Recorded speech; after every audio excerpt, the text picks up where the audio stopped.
দুই নম্বর আয়াতে কারিমা 10 মিনিট লাগে না একটাই 2 নম্বরে চলে নেবার আল্লাহ রাব্বুল আলামিন বলছেন 2 নম্বর আয়াতে কারিমা এরপরে হে রাসূল যেই ময়দানের মধ্যে ইমানদারেরা আলো পাইল ইমানদারদেরকে আনন্দের ঘোষণা দিয়ে দেওয়া হলো ঠিক একই ময়দানে আল্লাহ বলছেন এবার দুইটা দলকে হে রাসূল আপনি দেখতে পাবেন কারা তারা আল্লাহ বলছেন ইয়াউমা ইয়াকুলুল মুনাফিকুনা ওয়াল মুনাফিকাতু লিল্লাযীনা আমানু নজুরুনা নাকতাবিস মিন নূরিকুম আল্লাহ রাব্বুল আলামিন বলছেন যেই ময়দানে ইমানদাররা আলো পাইল ঠিক একই ময়দানে ইমানদারদের আলো পাওয়ার পরে সাথে সাথে দুইটা দল আসছে একটাকে আল্লাহ বলছেন মুনাফিকুন পুরুষ মুনাফিক আরেকটাকে আল্লাহ বলছেন ওয়াল মুনাফিকাত যত মহিলা মুনাফিক পুরুষ মুনাফিক আর মহিলা মুনাফিক সবগুলা ওই ময়দানে এসে হাজির হয়ে গেছে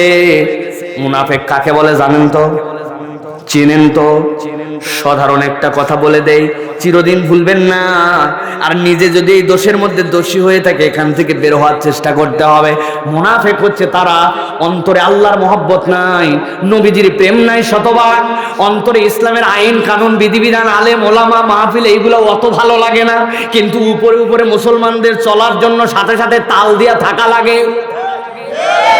আছে না মাঝে মাঝে আমি উদাহরণ দেই মাহফিলের জন্য গেছে যাওয়ার পরে বলছে আমাদের অমুক তারিখে বাগডবের মাহফিল কি করা লাগবে কিছু সহযোগিতা তাই নাকি কবে কোন তারিখ কোন বক্তা সব শুনে 500 টাকা দিয়ে দিয়েছে দেওয়ার পরে আপনি তো মনে করছেন বাপরে বাপ এত ভালো মানুষ দিয়ে দিল 500 টাকা আপনি বিদায় হয়ে চলে আসছেন সাথে সাথে খবর লাগাইছে কিসের এত মাহফিল রে কিসের এত ইসাল সব কোন দলের প্রোগ্রাম রে তারিখ এই তারিখ দেখ তো কেমনে ঠেকানো যায় এদিকে দেয় টাকা ওদিকে দেয় ক্লিক আসের কম এইগুলা হচ্ছে টাটকা মুনাফিক এইটা নবীজির সময় থেকে এই পর্যন্ত আছে আল্লাহ রাব্বুল আলামিন বলছেন হাসরের ময়দানে ঈমানদাররা যেই ময়দানে আলো পেল ওই একই ময়দানে আল্লাহ রাব্বুল আলামিন বলছেন ইয়াউমা ইয়াকুলুল মুনাফিকুনা ওয়াল মুনাফিকাতু লিল্লাযীনা আমানু নজুরুনা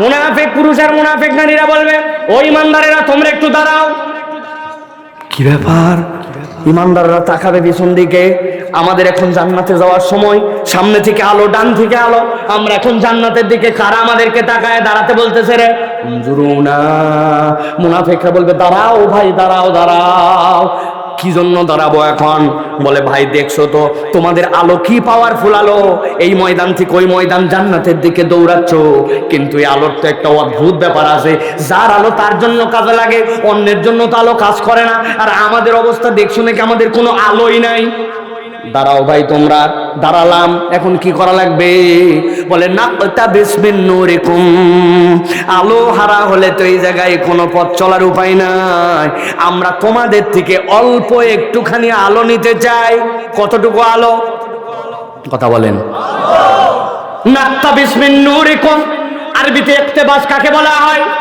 ইক্তেবাস বলা হয় তাফসীরের মধ্যে আসছে তাফসীর ইবনে আশুরের ভিতর আল্লামা ইবনে আশুর রাহমাতুল্লাহ আলাইহি বলছেন ইক্তেবাস অতি নগণ্য একটা আলো যেই আলো নেওয়ার কারণে আলোওয়ালার কোনো শেষ হয় না ক্ষতি হয় না উদাহরণটা কি উদাহরণটা সহজ বর্ষাকালে আপনাদের এই এলাকায় মাটির চুলা 2 চুলা 3 চুলা আছে না ভাই প্রত্যেকের বাড়িতেই প্রায় মাটির চুলা আছে একটা চুলার মধ্যে সব সময় হাঁড়ি দিয়ে রাখে ওর মধ্যে চাল ভাত খুদ ওইটা গরুর খাবারের জন্য গরম হয় আছে না বাকি 2 চুলা আছে এই চুলা হঠাৎ করে বৃষ্টি হয়েছে এমন বৃষ্টি স্যাঁতস্যাঁতা হয়ে গেছে চুলা ধরানো কঠিন এখন মা বোনরা যদি ডাইরেক্ট চুলা ধরাতেই তাকে মেসের কাঠি পুরা শেষ উপায় কি উপায় হচ্ছে কুপি বাতি লম্পু বাতি আপনাদের এলাকায় কি বলে লম্পু না বাতি কেরোসিনের বাতি আছে না ম্যাসের কাঠি দিয়া প্রথমে কেরোসিনের বাতি ধরাইছে এরপরে শুকনা খ্যার কোথার থেকে পাই নিয়ে আসছে শুকনা একটুখানি পাটকাঠি নিয়ে আসছে পিরার গোড়া দিয়ে থেঁতা করছে উল্টা দিকে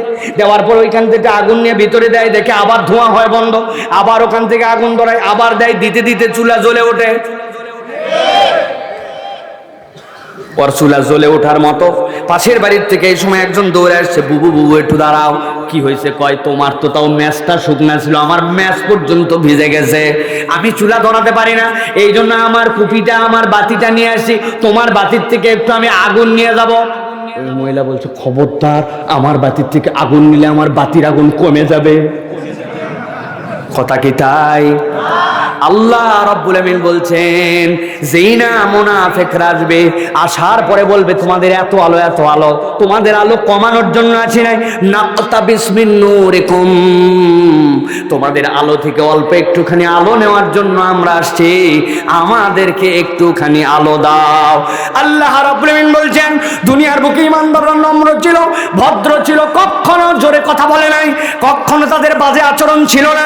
কিন্তু ওই দিন যখন মুনাফিকের দল তাদের কাছে আলো নিতে আসবে, ঈমানদাররা সাথে সাথে তাদেরকে বলবে, কিলা ইরজিউ ওয়ারাকুম ফালতামিসু নূরা, এই মুনাফিকের দল, খবরদার ডিস্টার্ব করবে না, ইরজিউ ওয়ারাকুম ফালতামিসু নূরা, এই আলো এখান থেকে আনা নয়, এই আলো দুনিয়ার থেকে নিয়ে আসা হয়েছে, অতএব আলো লাগলে দুনিয়ায় চলে যাও, জ্বালাবি না বললাম।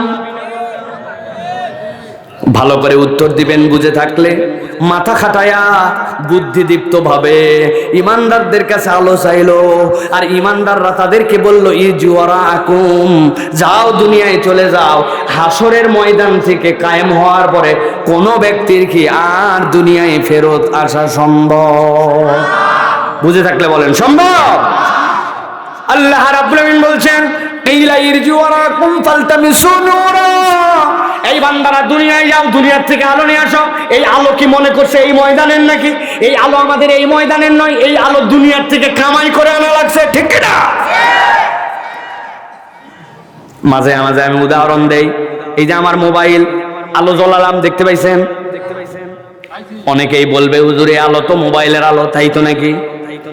কিন্তু না, একটু মাথা খাটান, এই আলো আসলে মোবাইলের আলো নয়, এর ভিতরে 5000 অ্যাম্পিয়ারের একটা ব্যাটারি আছে, ডাটা কেবল আছে, অ্যাডাপ্টার আছে। আপনার যেই না 10%-এর নিচে নেমে গেছে, আপনি যাওয়ার পরে সুইচ বোর্ডের মধ্যে, প্লাগ হোল্ডারের মধ্যে লাগাইছেন, লাগানোর পরে ওই প্লাগের মধ্যে আপনার পিডিবির লাইন আছে অথবা সৌর বিদ্যুৎ বা কোনো একটা লাইন আছে, ওইটা দিয়ে লাইন থেকে আলো আপনার যেটা জ্বলাচ্ছেন ওইটার পুঁজি যা সবগুলোর ভিতরে ঢুকে গেল, যাওয়ার পরে জড়ো হলো, ওইটা যখন শেষ হবে আবার আপনাকে মূল গোড়ায় যাওয়া লাগবে। যদিও আলো জ্বলতেছে এখানে, কিন্তু এর পাওয়ার আর ক্ষমতাটা এখানকার কামাই নয়, ওইটা সুইচের বোর্ড থেকে বিদ্যুৎ দিয়ে ভরা লাগছে। আল্লাহ রাব্বুল আমিন বলছেন, মুনাফিকরা যখন আলো চাবে, ওই ময়দানে ঈমানদাররা বলবে, কিলা ইরজুরাকুম ফালতামিসু নূরা, এই ময়দানে আলো পাওয়ার ময়দান নয়, এই আলো দুনিয়া থেকে কামাই করে আনা লাগছে, অতএব সাধ্য থাকলে তোমরা দুনিয়ায় ফেরত যাও, ওই ময়দান থেকে কি আর দুনিয়ায় ফেরত আসা যাবে? দুই আয়াত শেষ। ভালো করে মাথার মধ্যে প্লটগুলা ঢুকায় নেন, 4টা বলবো বলছি, এগুলো সমন্বয় লাগবে। 1 নম্বর আয়াত, ঈমানদার, আলো সামনে ডানে, জান্নাত, জান্নাতে ঢুকলে বের করা হবে না, চূড়ান্ত সফলতার ঘোষণা একই ময়দানে। 2 নম্বর দৃশ্য, মুনাফিকরা, ভাই দাঁড়াও, আলো দাও, নাই আলো, দুনিয়ায় যাও, দুনিয়ার থেকে আলো নিয়ে আসো। বুঝছেন তো এই পর্যন্ত? আল্লাহ রাব্বুল আলামিন এবার 3 নম্বরে বলছেন, যেই না ঈমানদারদের কাছে আলো চাইল কিন্তু তাদেরকে আলো দেওয়া হলো না, বলে দেওয়া হলো দুনিয়ায় চলে যাও, দুনিয়ায় তো যাওয়ার কোনো উপায় নাই, তারা বুঝে ফেলছে আমাদের আর কোনো বাঁচার উপায় নাই। এখন যতই আমাদেরকে তাড়াক আর খেদাক, আলো নিতে হলে এদের কাছ থেকেই নিতে হবে, আর কোনো উপায় নাই। আলো আলা ঈমানদারেরা এবার মুনাফিক বাহিনী যে ডিস্টার্ব করে ঈমানদারদেরকে, ওই ঈমানদার ভাই একটু আলো দাও ভাই, দিলে কি হবে ভাই, হাত খামসায় ধরে ধরতে চায়। আল্লাহ রাব্বুল আলামিন বলছেন, দুনিয়ার বুকে আল্লাহ রাব্বুল আলামিন মুজরিম আর মুহসিন এদেরকে মৌলিক নিয়ামত দিতে পার্থক্য করেন নাই, কিন্তু কিয়ামতের দিনে আল্লাহ এই ডিস্টার্ব আর সহ্য করবেন না। আল্লাহ ওই দিন মুনাফিক আর মুমিনদেরকে আলাদা করে দিবেন। দুনিয়ার বুকে আপনি 5 ওয়াক্ত নামাজ পড়ছেন, আপনি মসজিদের প্রথম সারির মুসল্লি ছিলেন, এই লোককে একটা জমি লাগাইছে, 1 বিঘা জমি, ইরি ধান মিনিমাম 20 মণ, আর যেই ব্যক্তি কেবল সপ্তাহে জুম্মার নামাজ পড়তে যায় আর কোনো নামাজ পড়ে না, ও পাশাপাশি ধান লাগাইছে, ওরটা হয় মাত্র 1 মণ, ঠিক না? ঠিক। 5 ওয়াক্তর মুসল্লি, আখ লাগাইছে কুষার, ওর আখ হয়েছে মিষ্টির মিষ্টি।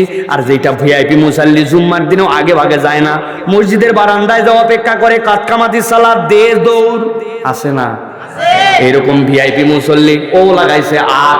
যেটা পাঞ্জেগানা মুসল্লি তার আখ হয়েছে মিষ্টি, আর যেটা নামাজ কম পড়ে ওইটার আখ হয়েছে তিতা। তাই তো আল্লাহ রাব্বুল আমিন বলছেন মৌলিক নিয়ামত দিতে তাহলে আলাদা করেন নাই আল্লাহ। আল্লাহ রাব্বুল আমিন বলছেন কিন্তু কিয়ামতের দিনে যখন তারা আলো যাবে আর ঈমানদাররা বলবে কিলাইর জুওয়ারাকুম ফালতামিসু নূরা, আল্লাহ বলছেন কথা না শুনে যখন ঈমানদারদেরকে ডিস্টার্ব করবে, আল্লাহ বলছেন ফাদুরিবা বাইনাহুম বিসুরিল লাহু বাব বাতিনুহু ফীহির রাহমা ওয়া যাহিরুহু মিন কিবালিহিল আযাব। অতিরিক্ত ডিস্টার্ব, আল্লাহ বলছেন ফেরেশতারা যাও, যাওয়ার পরে কি করবে? ফাদুরিবা বাইনাহুম বিসুরিল লাহু বাব, আল্লাহ বলছেন উপর থেকে নিচ পর্যন্ত একটা পর্দা ঝুলায় দেওয়া হবে, আজব এক পর্দা। ওই পর্দার একটা দরজা আছে, দরজার সবকিছু ঈমানদারদের দিকে খুলতে পারি আমি, বন্ধও করতে পারি আমি। আল্লাহ বলছেন বাতিনুহু ফীহির রাহমা, ঈমানদাররা ভিতর দিকে থাকবে, সেখানে আরাম আর আরাম। আর ওই মুনাফিকের দল উল্টা পাশে থাকবে, তাদের জন্য কষ্ট আর কষ্ট। কিন্তু ঈমানদারদেরকে দেখতে পাবে মুনাফিকরা, কথাও শুনতে পারবে, কিন্তু প্রবেশ আর পর্দা ভেদ করে করতে পারবে না। আল্লাহু আকবার। তাহলে 3 নম্বর আয়াতে কারিমায় আমরা কি বুঝলাম? একটা পর্দা দেওয়া হলো, পর্দার এপার ওপার শান্তি আর এই পারে অশান্তি। কি আজব পর্দা! বলে হুজুর এটাও সম্ভব? আরে দুনিয়াতেই তো দেখলে বোঝেন আপনারা।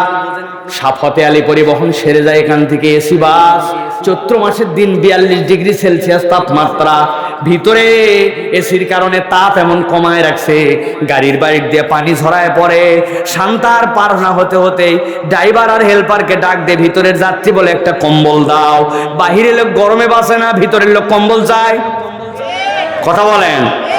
আল্লাহ বলছেন একটা পর্দা মাত্র, ভিতর দিকে ঈমানদাররা আরামে, আর বাহির দিকে আল্লাহ রব্বুল আমিন বলছেন মুনাফিকদের এই অবস্থা।